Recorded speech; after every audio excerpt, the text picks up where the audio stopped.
मदनपुर नामक गोटे गाँव में सुरेश और रमेश दुई जन बहुत भल सांग थिले।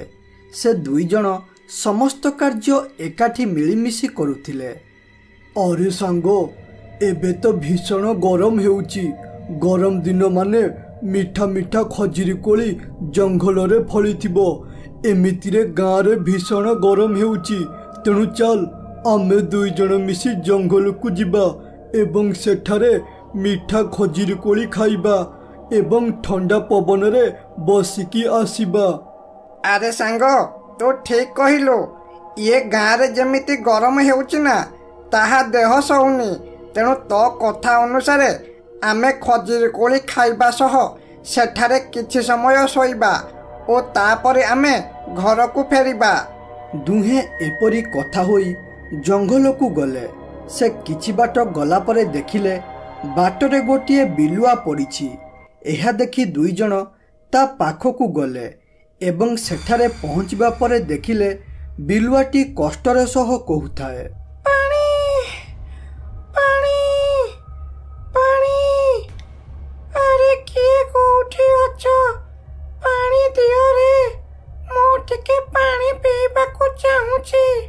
पानी पीबा द्वारा मो जीवन बंची जीव। तेणु किए गोटे मते साहाଯ୍ୟ कर रे, साहाଯ୍ୟ कर। एहा देखि सुरेश कहिला, अरे रमेश, देख रे बिलुआटा किपरि छटपट हेउची। तेणु चल आमे याकू पानी पीबाकू देबा, जहा द्वारा ए बिचरा प्राणीटी बंची जीव ओ आमे मध्य किछि पुण्य अर्जन करिबा। सुरेश एपरी कहिबा परे रमेश बिलुआ को पानी पीबा को देला एवं बिलुआ पानी पीबा परे ताकू टिके भल लागिला एवं से तळु उठी कहिला, धन्यवाद भाई माने, तम मानक पई आज मोर जीवन बंची गला। नहले जणा नाही केतेबेले कोन मोर होइतांता। तमे मोर जीवन बंचाई साहाଯ୍য करिछ माने तमरो जेतेबेले जेउ साहाଯ୍यर आवश्यक पड़िबो तमे थरे खाली मते कहिबो। अरे बिलुआ भाई, एथिरे धन्यवाद देबा कोनोसी आवश्यक नाही। एहा तो आमर कर्तव्य थिला। तेणु कर्तव्य दृष्टिरू आमे तुमको साहाଯ୍ୟ करिछु। तम जगारे जे भी थांता ताकू मध्य आमे साहाଯ୍ୟ करिथांतु। बिलुआ एपरी दुई जन को धन्यवाद देई सेठारु पळाई आसिला। बिलुआ गला परे सुरेश कहिला, अरे रमेश देख, आमे पानी देई ए बिलुआर जीवन बंचाइले बोली से किपरि खुशी होई एठारु पळाइला। तार एई खुशी आशीर्वाद स्वरूप आम उपरे पड़िबो। तेणु एसबु करी मते बहुत खुशी लागुछि। अरे सुरेश, तू ठीक कहिलु रे। आमे ए बिलुआ को साहाଯ୍ୟ करी खाली तार जीवन बंचाई नाहंती, बरं तार घर परिवार को मध्य बंचाइछंती। तेणु ए पुण्यर फल तो आमको निश्चित भाव रे मिलिबो। दुई जन एपरी कथा होई बहुत खुशी हेले एवं तापर दिन सकाळ हेबा परे गोटे बाघ मदनपुर रे पसी जाइथिला। हेले एतिकी बेले गोटिए सर आसी ता पिचारे बाजिला, जहा फल रे बाघ भयरे सेठारु दौड़ीबारे लागिला। आलो मालो, आलो बौलो, मु ए गाँ को आसीथिले मनीष मांस खाइबाको। हेले किए गोटे हारामी मनीष मते तीर मारिदेला। बौल, मो पिचा कष्टरे फाटी पड़ुछि। तेणु मते शीघ्र एठारु जीवाको पड़िबो, नहले जणा नाही आउ केतोटी तीर आसी मो देहरे बाजिबो। बाघ एपरी कही सेठारु पळाइला ओ बाघ को तीर मारिथिबा लोकटी हेउची अक्षय। अक्षय बाघ को तीर मारी गाँ रु गोड़ाइथिबारु से गाँ रो छुआंक आगरे पूरा हीरो होइगला। एहे, अक्षय दादा हेले आम गाँ रो सुपर हीरो। कारण से आम गाँ रु बाघ गोड़ाई देले। तेणु आमे गाँ रे एबे पूरा सुरक्षित। दादा बाघ को एपरी तीर मारिचंती जे से बाघ चाहिकी भी आउ केबे भी एटाकू मनीष खाइबा पई आसीबो नाही। एहा सुनी अक्षय टिके बहादुरी ओ फुटाणिया मारी कहिला, अरे पिला माने, तमे जमा भी चिंता करो ना। मु थाउ थाउ ए गाँ को बाघ कौन डायनेसोर मध्य आसीबो नाही। कारण जी भी ए गाँ को पसी ଆମ ଗାଁ ଲୋକଙ୍କର କ୍ଷତି କରିବାକୁ ଚେଷ୍ଟା କରିବ, ସେ ମୋ ତୀରରୁ ମରିବା ପାଇଁ ପ୍ରସ୍ତୁତ ହୋଇଯିବ। ତେଣୁ ପିଲାମାନେ, ଆଜିଠାରୁ ମୁଁ ହେଉଛି ତୁମ ସୁପର ହିରୋ। ହେଲେ ଏ ପାଖରେ ବାଘ ବହୁତ ରାଗରେ ଥିଲା, କାରଣ ତା ଦେହରେ ତୀର ବାଜିଥିଲା। ସେଥିପାଇଁ ସେ ରାଗରେ କହିଲା, ଆରେ ମୁଁ ସେ ଗାଁ ବାଲାକୁ ଛାଡ଼ିମିନି, କାରଣ ସେ ମୋତେ ତୀର ମାରି ମୋର ଏପରି ଅବସ୍ଥା କରିଛନ୍ତି। ତେଣୁ କାହାକୁ ବି ଛାଡ଼ିମିନି। ହେଲେ ଯଦି ମୁଁ ପୁଣି ଥରେ ତାଙ୍କ ଗାଁକୁ ଯିବି, ତାହେଲେ ସେ ଗାଁ ଲୋକ ପୁଣି ଥରେ ମୋତେ ତୀର ମାରିଦେବେ। ହେଲେ କିପରି ମୁଁ ତାଙ୍କଠାରୁ ମୋର ପ୍ରତିଶୋଧ ନେବି? ଆରେ ହଁ, ମୁଁ ଯାଉଛି ମରିଯିବି, ଓ ମରିବା ପରେ ମୋ ପାଖରେ ଅନେକ ଶକ୍ତି ହୋଇଯିବ, ଓ ତାପରେ ମୁଁ ମୋର ପ୍ରତିଶୋଧ ପୂରଣ କରିପାରିବି। ବାଘ ଏପରି ଉପାୟ ଭାବି ରହିଲା ଏବଂ ନିଜେ ନିଜେ ମରିବା ପାଇଁ ଆଉ ଖାଦ୍ୟ କିମ୍ବା ପାଣି ପିଇବ ନାହିଁ ବୋଲି ଭାବିଲା।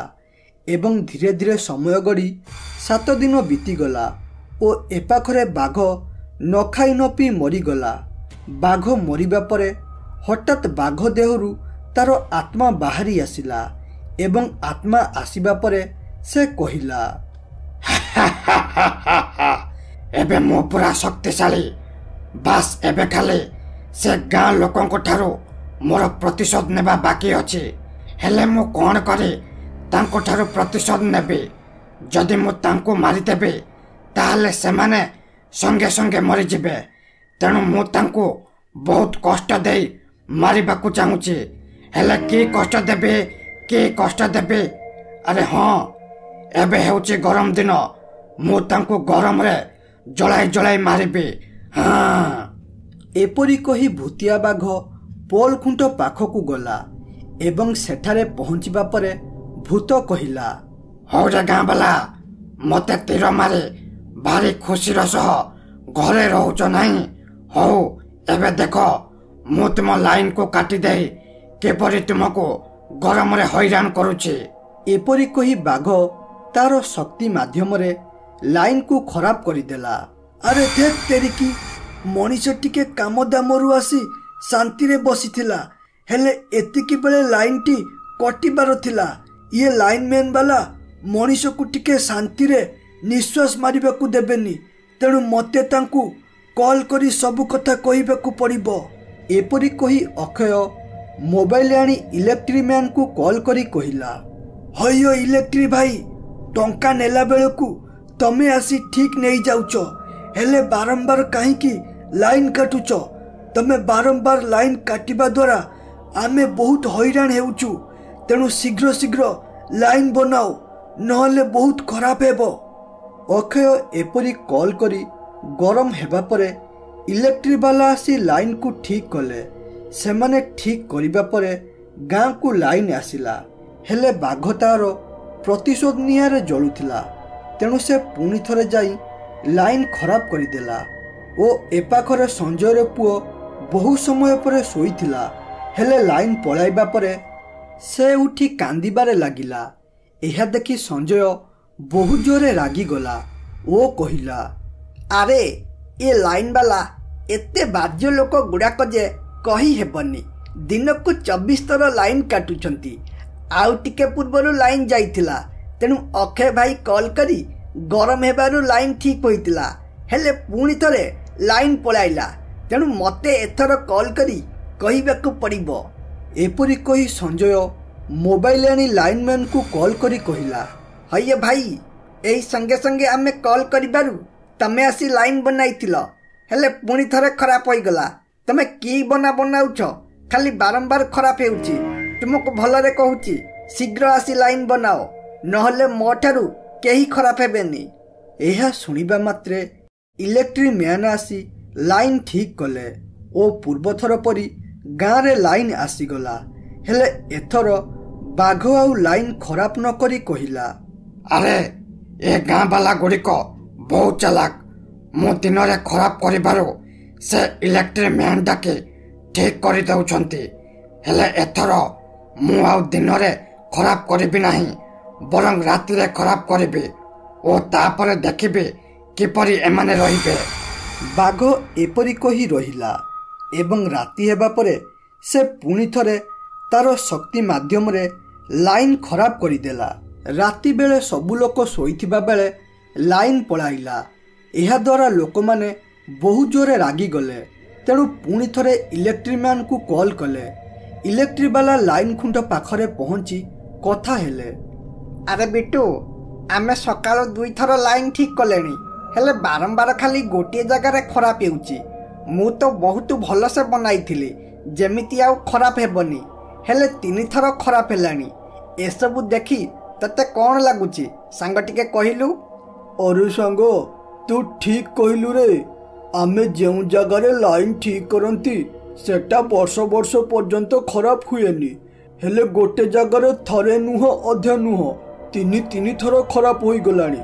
ମୋତେ ଯାହା ଲାଗୁଛି ଏହା ପଛରେ କିଛି ନା କିଛି ଗଡ଼ବଡ଼ ଅଛି। ଏପରି 2 ଜଣ କଥା ହୋଇ ଲାଇନ୍ ଠିକ୍ କଲେ, ଯାହାଦ୍ୱାରା ଲାଇନ୍ ଆସିଲା। ହେଲେ ବାଘ ତ ପୁରା ରାଗରେ ଥାଏ। ସେ ପୁଣି ଥରେ ଆସି ଲାଇନ୍ ଖରାପ କରିଦେଲା। ବାରମ୍ବାର ଲାଇନ୍ ଯିବାରୁ ଗାଁ ବାଲା ପୁରା ରାଗିଗଲେ ଏବଂ ଆଉ ରାତିରେ ଶୋଇପାରିଲେ ନାହିଁ।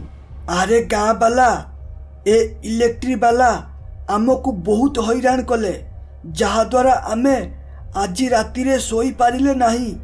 ତେଣୁ କାଲି ସକାଳ ହେବା ପରେ ଆମେ ସେ ଇଲେକ୍ଟ୍ରିକ୍ ବାଲାଙ୍କୁ ଏତେ ମାରିବା ଯେ ଯେମିତି ସେମାନେ ଜୀବନରେ ଆଉ କେବେ ବି ଲାଇନ୍ କାଟିବେ ନାହିଁ।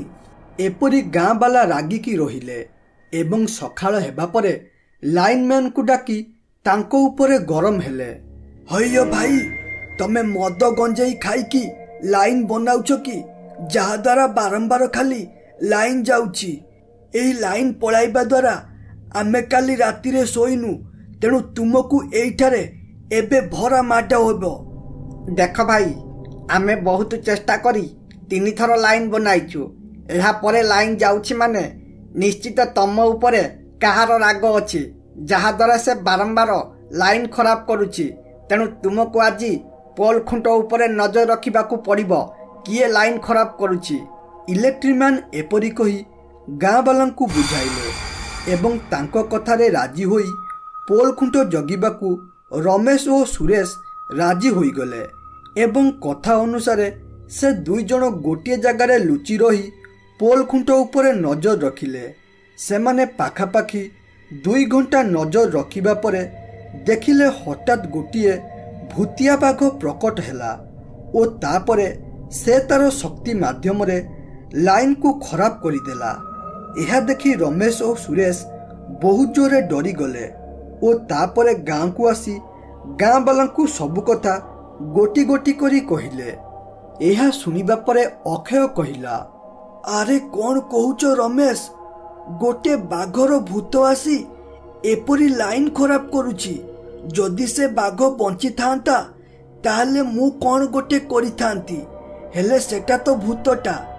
ଏପରି ପରିସ୍ଥିତିରେ ଆମକୁ କ'ଣ କରିବା ଦରକାର କୁହ ଗାଁ ବାଲା? ଆରେ ଗାଁ ବାଲା, ତମେ ଜମା ବି ଚିନ୍ତା କର ନା, କାରଣ ଏପରି ପରିସ୍ଥିତିରେ କେବଳ ଗୋଟିଏ ମାତ୍ର ଉପାୟ ଅଛି ସେ ଭୂତ ବାଘକୁ ମାରିବା ପାଇଁ।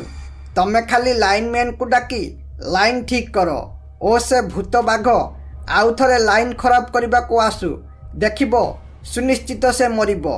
ରମେଶ ଏପରି କହିବା ପରେ ସେ ଓ ସୁରେଶ ଜଙ୍ଗଲକୁ ଗଲେ ଏବଂ ସେଠାରେ ପହଞ୍ଚିବା ପରେ ରମେଶ ଜୋରେ ପାଟି କରି ଡାକିଲା, ଆରେ ଓ ବିଲୁଆ ଭାଇ, କୋଉଠି ଅଛ? ଶୀଘ୍ର ଏଠାକୁ ଆସ, ଆମର ନିହାତି ଗୋଟେ ସାହାଯ୍ୟର ଆବଶ୍ୟକ ଅଛି।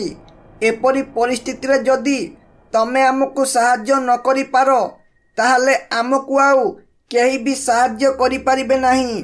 ଏହା ଶୁଣିବା ମାତ୍ରେ ବିଲୁଆ ସେଠାକୁ ଆସିଲା ଏବଂ କହିଲା, ଆରେ ଭାଇ, କ'ଣ ହେଲା? ହଠାତ୍ ତମେ ମୋ ପାଖକୁ ଆସି କ'ଣ ସାହାଯ୍ୟ ମାଗୁଛ? ମୁଁ ତୁମର ଏପରି କିଏ ସାହାଯ୍ୟ କରିବି କୁହ?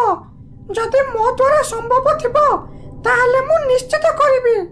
ବିଲୁଆ ଏପରି କହିବା ପରେ ରମେଶ ସବୁ କଥା ଗୋଟି ଗୋଟି କରି ବିଲୁଆକୁ କହିଲା। ଏହା ଶୁଣିବା ମାତ୍ରେ ବିଲୁଆ କହିଲା, ଆରେ ଭାଇ, ଏଇ ଗୋଟେ ସାମାନ୍ୟ କଥା। ସେ ଭୂତ ହେଉ କି ପ୍ରେତ, ତମେ ଖାଲି ଦେଖ ମୁଁ ସେ ଭୂତର କି ଅବସ୍ଥା କରୁଛି।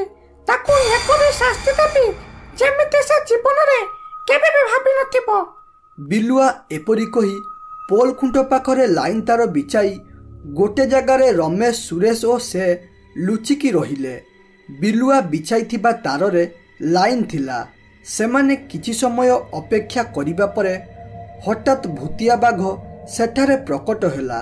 से जेमिति प्रकट होईची तले बिछा जाइथिबा तार रे थिबा लाइन ता देहरे लागिला, जहा द्वारा से सेठारे जली पड़ी नष्ट होई गला।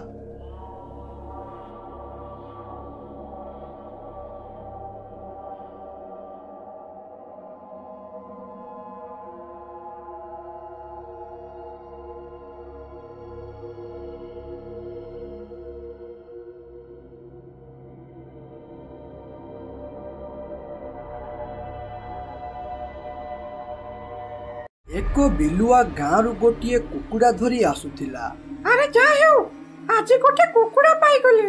बहुत दिन हेबो मु कुकुड़ा मांस खाई नथिली, हेले आज कुकुड़ा मांस को मु हमर स्त्री मिसे खाइबो। ओहो मो स्त्री जति ए कुकुड़ा देखिबो ताले से बहुत खुशी होई जिवो, तेणु मते शीघ्र ता पाई कुकुड़ा नेबाको पड़िबो। बिलुआ एतिकी कहिछि कि नहीं, हठात गोटे तीर आसी ता बेकरे बाजिला, जहा द्वारा तार मुंड शरीर रु अलगा होईगला, जहा द्वारा बिलुआर सेठारे मृत्यु होईगला। एतिकी बेले रमेश सेठारे पहुंची गला ओ कहिला, आलो मो सुंदरी कुकुड़ा, आइलु आइलु मो पाखकु आइलु। जदि आउ किछि समय विलंब करिथांती ताहले ए दुष्ट बिलुआ तते मारिकी खाई देई थांता, हेले मु ठीक समय आसी बंचाई देली। हईरे मूर्ख दुष्ट बिलुआ, तू कौन भाविलु एपरी आसी मो कुकुड़ा को नेकी पळाइबु? एहा कदापि संभव नुह, तेणु मोर एठारे। रमेश एपरी कही तार कुकुड़ा को धरी सेठारु पळाई आसिला। से आसिला बेले बाटरे रोही बाबा को देखि रही गला। एहा देखि रोही बाबा कहिले, अरे रमेश कौन एपरी कुकुड़ा धरी बुलुचु? से हेउची बुलंता जीव, तेणु ताकू छाड़, से बुलाबुली करिबो।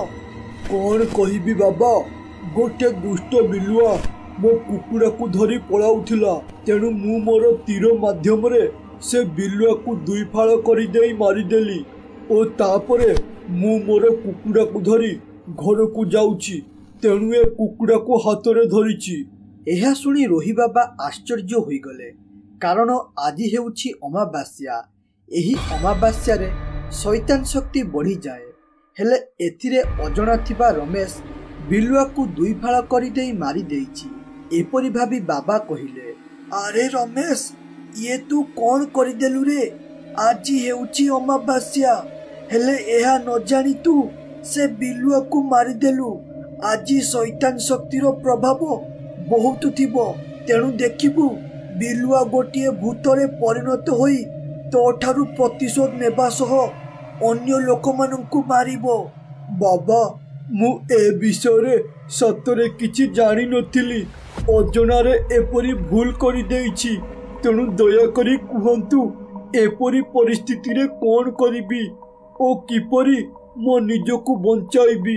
रमेश एपरी परिस्थिति रे बंचिबा पई केवल गोटिए उपाय अछि, सेइटा हेला तू ए कुकुड़ा को नहीं से बिलुआ पाखरे बलि देई आस, कारण बिलुआ ए कुकुड़ा को नेला बेले मरिची। माने ए कुकुड़ा को खाइबा पई तारो लोभ थिला, तेणु याकू बलि देबा परे सबु ठीक होई जिवो। होइयो बाबा तमे कोन कहूछ जानि पारुछ तो? मु जाह पई बिलुआ को मारिली, तमे ताकू ही बलि देबा को कहूछ। देखो एहा कदापि संभव नुह, तेणु जा हेबा कथा देखा जिवो। ओहो ये तो हेउची गोटिए बिलुआ भूत, से मोर कौन करि परिबो? अच्छा मु सबु कथा एबे बुझी परिली। ताहले तमरे कुकुड़ा उपरे नजर अछि। मु जेमिति कुकुड़ा को बलि देई आसीबी, तमे ताकू खाइबो, बुझिलो ना बाबा? एहा कदापि संभव नुह। रमेश एपरी कही सेठारु पळाई आसिला एवं धीरे धीरे समय गड़ी राति होईगला। एवं राति हेबा परे हठात गोटिए आलोक आसी बिलुआर मृत शरीर देहरे बाजिला, जहा फल रे बिलुआर शरीर तळु उठिबारे लागिला ମାନେ ବିଲୁଆ ଗୋଟିଏ ଭୂତରେ ପରିଣତ ହୋଇଗଲା ଓ ତାପରେ କହିଲା, ମୁଁ ଜୀବିତ ଥିଲାବେଳେ ଗୋଟେ ନିରୀହ ଜୀବ ଥିଲି ଓ ମୋ ପାଖରେ କିଛି ବି ଶକ୍ତି ନଥିଲା। ତେଣୁ ମୁଁ ଖାଲି କୁକୁଡ଼ା ଓ ବନ୍ୟ ଜୀବଜନ୍ତୁ ଖାଇ ମୋ ପେଟ ପୁରାଉଥିଲି। ହେଲେ ମୋ ପାଖରେ ଏବେ ପ୍ରବଳ ଶକ୍ତି। ତେଣୁ ମୁଁ ଏବେ ମଣିଷ ଖାଇବା ସହ କୁକୁଡ଼ା ମଧ୍ୟ ଖାଇପାରିବି। ଆରେ ଏ ମୂର୍ଖ ମଣିଷ, ଦେଖିବା ତୁ କିପରି ମୋ ହାତରୁ ବଞ୍ଚୁଛୁ। ବିଲୁଆ ଏପରି କହି ରହିଲା ଏବଂ ତା ପରଦିନ ସକାଳ ହେବା ପରେ ସଞ୍ଜୟ ଜଙ୍ଗଲ ଆସି ମୋବାଇଲରେ ତାର ଗାର୍ଲଫ୍ରେଣ୍ଡ ସହ କଥା ହେଉଥିଲା। ହଇରେ ଧନ, ତମ ବିନା ମୁଁ ଗୋଟେ ସେକେଣ୍ଡ ବି ବଞ୍ଚି ପାରିବି ନାହିଁ। ଯଦି ତମେ ମୋ ଠାରୁ ଅଲଗା ହୋଇଯିବ ନା, ତାହେଲେ ମୁଁ ଆତ୍ମହତ୍ୟା କରିଦେବି। ଦେଖ, ମୁଁ ତୁମକୁ ବହୁତ ଭଲ ପାଉଥିବାରୁ କାଳେ ଗାଁରେ ଗପିବା ପାଇଁ ଅସୁବିଧା ହେବ, ତେଣୁ ମୁଁ ଜଙ୍ଗଲକୁ ଆସି ତୁମ ସାଥିରେ ଗପୁଛି। ହେଲେ ସଞ୍ଜୟ ଜାଣିନି ଆଜି ହେଉଛି ତାର ଶେଷ ଦିନ, କାରଣ ତା କଥା ସବୁ ବିଲୁଆ ଶୁଣୁଥିଲା। ତେଣୁ ସେ ଧୀରେ ଧୀରେ କହିଲା, ଆରେ ଆସିଗଲା ମୋ ଶିକାର। ଆଗେ ଏଇ ମଣିଷକୁ ଖାଇ ମୋ ପେଟ ପୁରାଇବି, ଦେଖିବି ମଣିଷ ମାଂସ କେମିତି ଲାଗେ। ଚାଲି ଆସିଲା ଏଠାକୁ ଗପିବା ପାଇଁ। ଆଉ କହୁଛି କଣ ନା, ଧନ ତୁମକୁ ଭଲ ପାଏ। ହଉ ଦେଖ, ତ ଭଲ ପାଇବା ତ ମୃତ୍ୟୁର କାରଣ ହେବ। ବିଲୁଆ ଏପରି କହିବା ପରେ ହଠାତ୍ ସଞ୍ଜୟକୁ ଗୋଟିଏ ଆବାଜ ଶୁଭିଲା। ଆରେ ସଞ୍ଜୟ, ତୁ କଣ ଏଠାରେ ତୋର ଜିଏଫ୍ ସହ ଗପୁଛୁ? ହଉ, ଆଉ କିଛି ସମୟ ସେଇଠାରେ ଗପ। ମୁଁ ଏବେ ଏଇଠାରେ ତତେ ମାରିକି ଖାଇବି। ଆରେ କିଏ କିଏ କିଏ ସେ ମତେ ଏପରି ଡରାଇବାକୁ ଚେଷ୍ଟା କରୁଛି? ଦେଖ, ତମେ ଯିଏ ବି ହୁଅ, ମୁଁ ତୁମର କିଛି ବି କ୍ଷତି କରିନି। ତେଣୁ ଭଲ ହେବ ତମେ ମତେ ଡରାଉନି କିମ୍ବା ମୋ ସାଥିରେ ଲାଗନି। ସଞ୍ଜୟ ଏପରି କହିଛି କି ନାହିଁ, ହଠାତ୍ ଗୋଟିଏ ଆଲୋକ ଆସି ତା ଦେହରେ ବାଜିଲା, ଯାହାଦ୍ୱାରା ତାର ସେଇଠାରେ ମୃତ୍ୟୁ ହୋଇଗଲା। ଏବଂ ତାପରେ ସେଠାରେ ବିଲୁଆ ପ୍ରକଟ ହେଲା ଓ କହିଲା, ଆଜି ହେଉଛି ମୋ ଜୀବନର ପ୍ରଥମ ମଣିଷ ମାଂସ ଖାଇବା। ମୁଁ ଜୀବିତ ଥିବାବେଳେ ବହୁତ ଥର ଭାବିଛି ମଣିଷ ମାଂସ ଖାଇବା ପାଇଁ, ହେଲେ ମୁଁ ଦୁର୍ବଳ ଥିବାରୁ ମଣିଷ ମାଂସ ଖାଇପାରିଲି ନାହିଁ। ହେଲେ ଆଜି ମୋର ଭାଗ୍ୟ ଖୋଲିଗଲା। ଧନ୍ୟବାଦ ଶୈତାନ ଦେବ, ମତେ ଏପରି ଶକ୍ତି ଦେଇଥିବାରୁ। ବିଲୁଆ ଏପରି ଖୁସି ହେଲା ଏବଂ ଏପାଖରେ ରମେଶ ତାର କୁକୁଡ଼ା ଭାଡ଼ି ପାଖରେ ବହୁତ ଖୁସିର ସହ କହୁଥିଲା, ଆଲୋ ମୋର ସବୁ କୁକୁଡ଼ା, ତମେ ଜୀବନରେ କେବେ ବି ଡରିବ ନାହିଁ, କାରଣ ମୁଁ ସର୍ବଦା ତୁମ ସାଥିରେ ରହିଛି। ତୁମର ଯେତେବେଳେ ଯାହା ଅସୁବିଧା ହେବ, ମୁଁ ତୁମର ସେବକ ହୋଇ ସାହାଯ୍ୟ କରିବି। ରମେଶ ଏପରି ଭାବେ ଖୁସିର ସହ ତାର କୁକୁଡ଼ା ସହ କଥା ହେଲା। ହେଲେ ସେ ଜାଣିନଥିଲା ଯେ ଏ ଖୁସି ବେଶୀ ଦିନ ନୁହଁ, କାରଣ ତା ଦ୍ୱାରା ହୋଇଥିବା ଭୁଲ ଯୋଗୁଁ ଏବେ ମଣିଷଙ୍କର ଜୀବନ ଯିବା ଆରମ୍ଭ ହୋଇଗଲାଣି ଏବଂ ଧୀରେ ଧୀରେ ତା ପାଳି ମଧ୍ୟ ଆସୁଛି। ରମେଶ ଏପରି କହି ଖୁସି ହେଲା ଏବଂ ଧୀରେ ଧୀରେ ସମୟ ଗଡ଼ି ରାତି ହୋଇଗଲା। ରାତି ହେବା ପରେ ମଦନ ନାମରେ ଗୋଟିଏ ଲୋକ ତାର କାମ ସାରି ବଜାରରୁ ଫେରୁଥିଲା। ମଦନ ବଜାରରୁ ଆସିଲା ବେଳେ ହାତରେ ଅଣ୍ଡା ଧରି ଆସିଥିଲା। ଆରେ ବାପରେ, ଏତେ ରାତି ହୋଇଗଲାଣି, ତେଣୁ ମତେ ଶୀଘ୍ର ଏ ଜଙ୍ଗଲ ପାରି ହେବାକୁ ପଡ଼ିବ। ନହେଲେ ଯଦି କୌଣସି ଭୂତ ହାବୁଡ଼ରେ ପଡ଼େ ନା, ତାହେଲେ ବହୁତ ବଡ଼ ଅସୁବିଧାରେ ପଡ଼ିଯିବି ଓ ତା ସାଙ୍ଗକୁ ଯଦି ବିଳମ୍ବ କରି ଘରେ ପହଞ୍ଚେ, ତାହେଲେ ମୋ ସ୍ତ୍ରୀ ମତେ ମାରି ପକାଇବ। ତେଣୁ ମତେ ଶୀଘ୍ର ଏଠାରୁ ଯିବାକୁ ପଡ଼ିବ। ମଦନ ଏପରି କହି ଘରକୁ ଫେରୁଥିବା ବେଳେ ତା ହାତରେ ଥିବା ଅଣ୍ଡାର ବାସ୍ନା ଯାଇ ବିଲୁଆ ନାକରେ ବାଜିଲା। ତେଣୁ ବିଲୁଆ କହିଲା, ଆରେ ଏତେ ରାତିରେ ହଠାତ୍ କୁକୁଡ଼ା ଅଣ୍ଡାର ବାସ୍ନା କୁଆଡୁ ଆସୁଛି? ଏ ବାସ୍ନା ଶୁଙ୍ଘି ମୋ ପାଟିରୁ ଲାଳ ଗଡ଼ି ପଡୁଛି। ତେଣୁ ମତେ ଶୀଘ୍ର ଅଣ୍ଡା ବାସ୍ନା ଆସୁଥିବା ଜାଗା ଆଡ଼କୁ ଯିବାକୁ ପଡ଼ିବ ଓ ସେଠାକୁ ଯାଇ ଅଣ୍ଡା ଖାଇବାକୁ ପଡ଼ିବ। ବିଲୁଆ ଏପରି କହି ସେଠାରୁ ଅଦୃଶ୍ୟ ହୋଇଗଲା ଓ ହଠାତ୍ ମଦନ ସାମ୍ନାରେ ପ୍ରକଟ ହେଲା। ଏହା ଦେଖି ମଦନ ସଙ୍ଗେ ସଙ୍ଗେ ସେଠାରେ ରହିଗଲା ଏବଂ ଏପରି ମୁଣ୍ଡ ନଥିବା ଜୀବକୁ ଦେଖି ସେ ବହୁ ଜୋରେ ଡରିଗଲା, କାରଣ ଏପରି ମୁଣ୍ଡ ନଥିବା ଭୂତ କଥା से केवल तार जेजेबापा ठारू शुणिथिला हेले आज प्रथम थर सामने देखुची। यह देखि से कहिला, अरे भूत, अरे भूत भाई दया करी मते छाड़ी दे, मु तोर गोड़ तले पड़ुची। यह बदल तमे मो पाखरे थिबा अंडा को नहीं जाओ, हेले मते जीवा को दियो।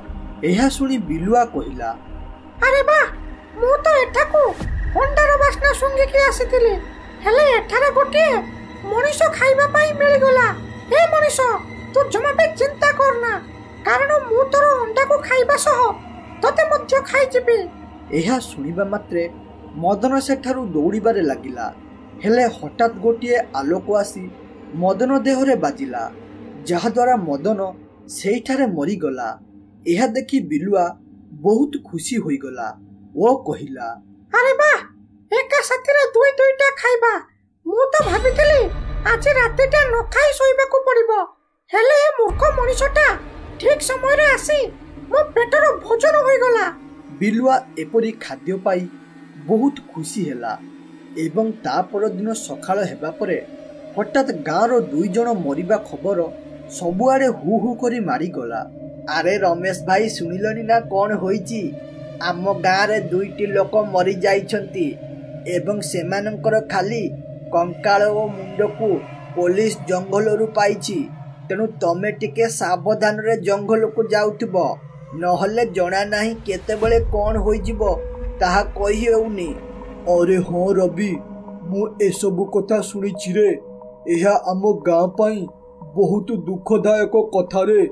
से जिए भी मारुछि, जदि से केबे मो हाबुड़े पड़ी जाए ना, ताहले विश्वास कर रवि, मु ताकु मो तीर रे मारी तार मुंड को शरीर रे रवि और रमेश एपरी कथा हेले एवं एपाखरे रोहि बाबांकर गोटे शिष्य रोहि बाबांको पाखकु गला।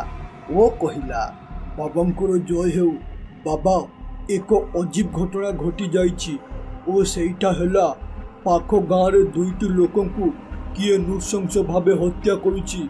पुलिस जंगलरू मृत व्यक्तिंकर हाड़ ओ मुंड को पाइला, आउ बाकी जिनिस किछि पाइला नहीं। बाबा ए सब दृश्य देखियो सुनी मते जहा लागुछि ए सब कोनोसी भूतर कार्य होइथिबो। यह सुनिबा मात्रे बाबा संगे संगे आखि बुझी मने मने मंत्र पढ़िले एवं किछि समय परे आखि खोली कहिले, अरे बच्च तमे ठीक कहिलो, ए सबु गोटे भूत काम ओ ए भूत कोनोसी मनीष नुह, बरम गोटे बिलुआर भूत। मु जानिथिली दिने एपरी घटिबो बोली, हेले एबे मते ए सबु रोकिबाकू पड़िबो, नहले एपरी जणे पर जणे सबु गाँ वाला मरिबे।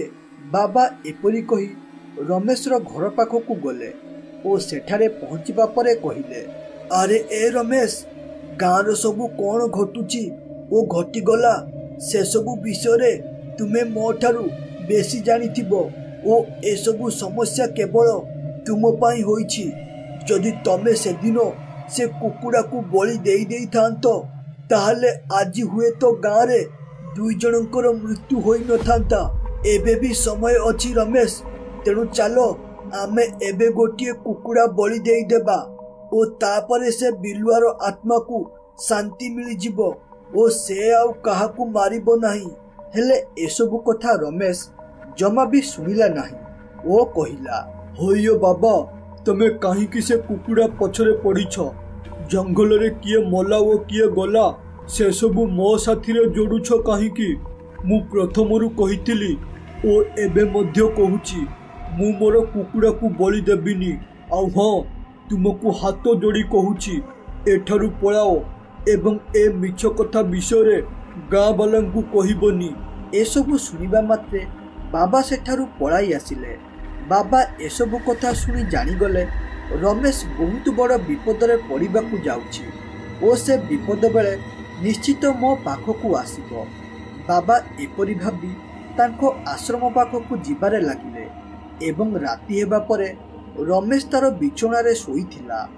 एतिकी बेले हठात ताकू जोरे आवाज सुबिला, सते जेपरि किए तार कुकुड़ा भाड़ी रे पशि जाइछि। ए आवाज सुनी तार निद भांगी गला ओ से कहिला, अरे हठात एते रातिरे किए मो कुकुड़ा भाड़ी पशिगला कि तेणु मते शीघ्र जाई देखिबाकू पड़िबो नहले जदि साप किंबा बिलेई मो कुकुड़ा भाड़ी पशिथिबे ना ताहले मोर सबु कुकुड़ा मरीजिबे। से एपरी कही बाहर को गला एवं बाहर को आसी से एपरी किछि देखिला जहाँकि तार छाती दोहलाई देला। से देखिला बाबांको कथा अनुसारे सतकु सत गोटे कटा मुंड शियाल आसी तार कुकुड़ा को चोरी करी नहीं जाउछि। यह देखि से बहु जोरे डरी गला ओ तापरे कहिला, अरे बाप रे ये कौन होइगला रे। मो बाबांको कथा को विश्वास न करी तांकु बहुत बेजित करी घरु विदा करिदेली। तेणु एबे मते बाबांकर साहाय्य नेबाकू पड़िबो नहले जना नहीं ए बिलुआ केतेबेले एपरी कुकुड़ा चोरी करू करू मते भी मारिदेबो। रमेश एपरी कही रहिला एवं ता पर दिन सकाळ हेबा परे से बाबांको पाखकू गला ओ सेठारे पहुंची कहिला, बाबा दयाकरी मते क्षमा करि दियो। अजनारे मोर बहुत बड़ भूल होइगला। मु किछि भी जानिनी आपनकू अविश्वास कली। हेले काली रातिरे मु मो आखिरे से कटा मुंडे वाला बिलुआ को देखिली। बाबा एबे मो जीवन तुम हाथरे तेणु कुह किपरि से मुंड कटा बिलुआ ठारू रक्षा पाइबी। एसबु सुनी बाबा टिके परिहास करी कहिले, अरे रमेश एथिरु बंचिबा पाई केवल गोटिए बाट अछि हेले सेटाकू तो तू केबे भी करिबु नाहु। तेणु मु तोर जीवन को बंचाई पारिबी नाही किंबा तोर किछि भी साहाय्य करि पारिबी नाही। बाबा तमे जहा भी कहिबो मु सेया करिबा पाई राजी अछि। बास तमे खाली थरे कहिकी देखो ओ मो जीवनटाकू बंचाई दियो। मु एते शीघ्र मरिबाकू चाहुनी। अरे रमेश मु प्रथमरु कहितिली ओ एबे मध्य कहूची तो कुकुड़ा को जंगल रे बलि देले जाई से बिलुआर आत्मा को शांति मिलिबो ओ तापरे जाई से एठारु जीवो। बाबांगर एक थारे रमेश राजी होइगला ओ तापरे बाबा कुकुड़ा को जंगल रे बलि देले। बलि देबा परे मुंड कटा बिलुआ सेठारे प्रकट हैला ओ कहिला, अरे ए बाबा तू कोन भाबिलु तू एपरी कुकुड़ा बलि देई मो आत्मा को शांति करि देबु। जदि एपरी भाबुछु ताहले भूल भाबुछु कारण मु जते पर्यंत ए रमेश को मारिनी सेते पर्यंत कुआडे जिबिनी। ए बिलुआ देख आमे कुकुड़ा बलि देलु तोर आत्मा को शांति करिबाकू कारण रमेश द्वारा भूल होइतिला। ता भूल रो शास्ति दुईटी साधारण मनीष पाई गलेनी। तेणु आउ कहार जीवन न नहीं दया करी एठारु पळा। बाबा एपरी बहुत कथा कही बिलुआ को बुझाइले जहा द्वारा बिलुआ बुझी जाई सेठारु अदृश्य होइगला।